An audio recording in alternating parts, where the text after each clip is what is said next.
Focus à présent sur le transport maritime. Nous allons faire un tour au sud de la Polynésie, dans l'archipel des Australes, où un seul navire assure la desserte maritime, le Tu'ape 4.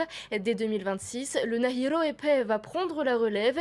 Il pourra transporter davantage de fret et de passagers et sera moins polluant. Le reportage d'Athéna Milcam et Meredeato.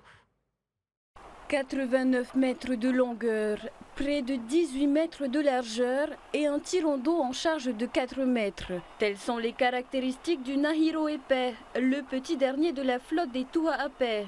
Avec sa turbovoile baptisée e-Sail et ses deux moteurs électriques de 1600 kW chacun, l'empreinte carbone de cette nouvelle goélette devrait être inférieure à celle du Tu'ape 4.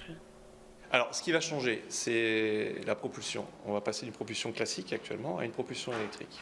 Cela a pour effet à bord de diminuer le nombre de moteurs thermiques, donc in fine de diminuer l'émission, de réduire les émissions de CO2. Nous avons sélectionné les meilleurs diesels du marché actuellement au niveau consommation. Cela nous permet aujourd'hui d'afficher que le navire qui remplacera à terme en 2026 le Tu'ape 4 sur la ligne des Australes consommera autant, si ce n'est moins, que l'actuel en transportant le double. En effet, la capacité de fret et de passagers sera doublée.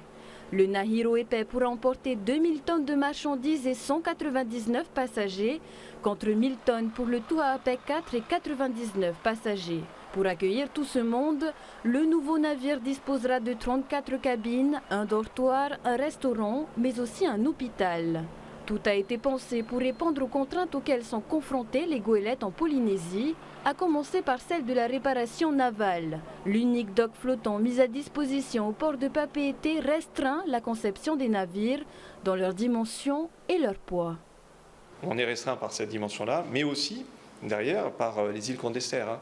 Tubuai et Raivave sont des lagons qui sont très peu profonds. Tubuai par exemple c'est 4 mètres à 5 mètres. On doit répondre aussi au fait de pouvoir décharger, servir ces îles et décharger au large, donc un navire qui soit suffisamment large pour pouvoir être stable. Ensuite, les Australes est bien connu pour être un endroit où les météos n'est pas forcément favorables et où on a des mers qui sont plutôt agitées, plutôt fortes, donc un navire qui soit confortable en mer.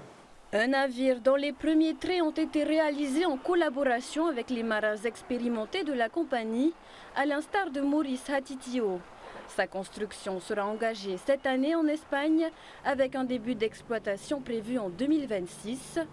Coût total du projet, 5 milliards de francs.